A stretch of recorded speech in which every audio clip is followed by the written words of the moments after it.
Բարև,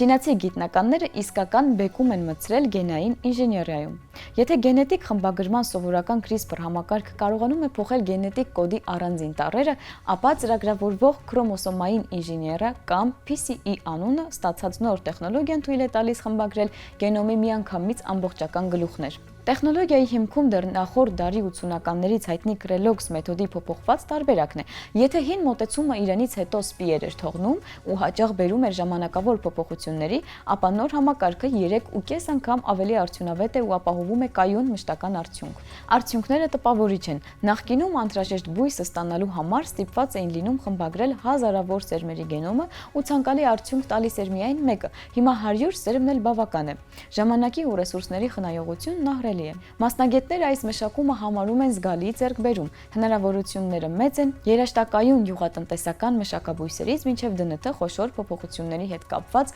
գենետիկ հիվանդությունների բուժում։ Ամենահետաքրքիրն այն է, որ նոր տեխնոլոգիան ճանապարհ է բացում դեպի արհեստական քրոմոսոմների ստեղծում, իսկ դա արդեն սինթետիկ կենսաբանության հաջորդ մակարդակն է, երբ գիտնականները կկարողանան բառացի զրոյից կենդանի օրգանիզմներ նախագծել, օժտելով դրանք լրիվ նոր հատկություններով։ Մենք ունենք տեսողություն, լսողություն, հոտառություն, համի ու հպման զգացումներ։ Սակայն գիտնականները կարծում են, որ այս ցուցակին հանգիստ կարելի է ավելացնել ևս մեկը։ Դրա աղբյուրը ոչ թե աչքերը կամ ականջներն են, այլ աղիները։ Աղիները իրական ժամանակում հաղորդակցվում են ուղեղի հետ ու ազդում նրա վրա, թե երբ ենք մենք ուզում ուտել եւ երբ է անհրաժեշտ կանգ առնել։ Դյուքի համալսարանի հետազոտողները հայտնաբերել են թաքնված սենսորային համակարգ, այսպես կոչված նեյրոբիոտիկ զգացումը։ Այն հիմնված է աղիների հատուկ բջիջների նեյրոպոդերի վրա։ Սրանք իսկական խոզարկուներ են, որոնք ուշադիր հետևում են աղիներում ապրող մանրեներից եկող ազդանշաններին։ Հենց որոշ մանրեներ արտազատում են անհրաժեշտ սպիտակուցները, օրինակ ֆլագելինը, որն օգնում է նրանց լողալ, նեյրոպոդերը ակնթարթորեն որսում են այս ազդանշաններն ու թափառող նյարդի միջոցով ուղիղ կապով ուղարկում է ուղեղին։ Ուղեղը ստանում է հերիք է ծամես ազդանշանն ու նվազեցնում ախորժակը։ Համակարգի աշխատանքն ակնհայտ երևացել է գիտափորձերում։ Սոված մկների աղիները ներարկել ֆլագելինի փոքր դոզաներ,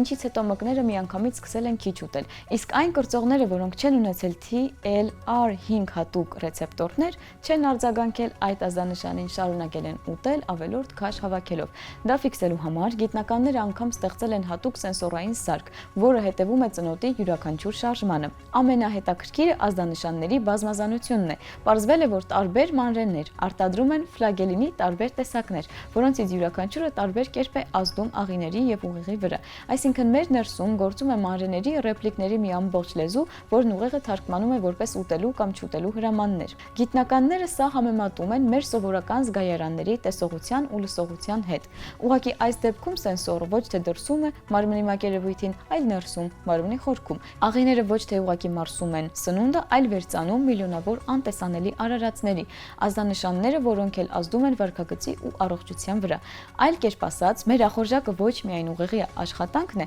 այլև մանրէների հետ անդադար երկխոսության արդյունք։ Զարմանալի է, բայց հենց մեր աղիներում ապրող մանրէները կարող են որոշել կվերցնենք մենք պիցցայի նոր կտորը, թե ոչ։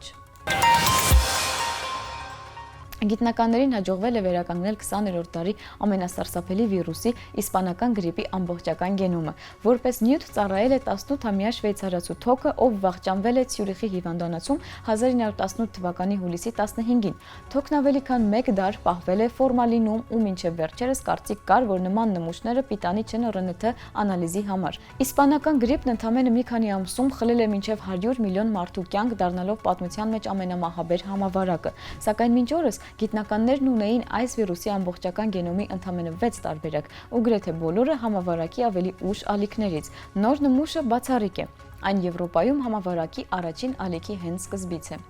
Ձեռքբերումը հնարավոր է դարձել շնորհիվ հնագույն ՌՆԹ-ի կորզման նոր հեղափոխական մեթոդի։ Հետազոտողները կարողացել են բառացի հավաքել մոլեկուլն առանձին կտորներից խճանկարի նման, հատուկ ադապտերները որսում են գենետիկական կոդի անգամ ամենափոքր բեկորները։ Արդյունքում այն, ինչ նախկինում թվում էր անվերադարձ ոչնչացված, կենդանություն է առել թվային տեսքով։ Գլխավոր բացահայտումն անսպասելի էր։ Արդեն 1918 թվականի հուլիսին վիրուսն ուներ բոլոր 3 առանցքային մուտացիաները, որոնց շնորհիվ այն այն առանձնահատուկ վտանգավոր էր մարդու համար։ Երկուսն օգնում էին խուսափել MXA պաշտպանական սպիտակուցից, որը սովորաբար արգելափակում է գրիպի թռչնային շտամերը։ Երրորդը փոխում էր գենագլյուտինին, մակերևութային սպիտակուցի ձևը, թույլ տալով վիրուսին ավելի հեշտությամբ թափանցել մարդու բջիջների մեջ։ Գիտնականները կարծում էին, որ այդ ադապտացիաներն առաջացել են ավելի ուշ համավարակի զարգացման հետ մեկտեղ, սակայն նոր տվյալները ցույց են տալիս վիրուսն ամենասկզբում արդեն շատ լավ հարմարեցված էր մարդկային օրգանիզմին։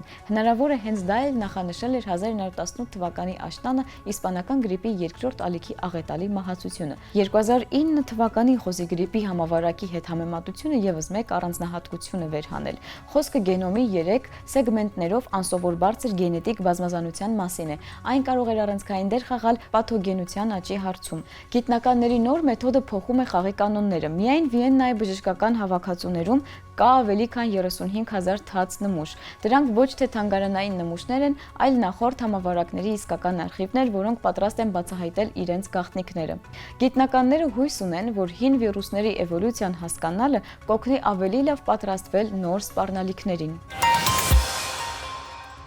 Այս շաբաթ խոսում ենք ամերիկացի գիտաֆանտաստ գրող Ռոբերտ Շեքլիի գիտակցությունների փոխանակում վեպի մասին։ Վեպը երգիծական հայացք է տիեզերական զբոսաշրջության ապագային։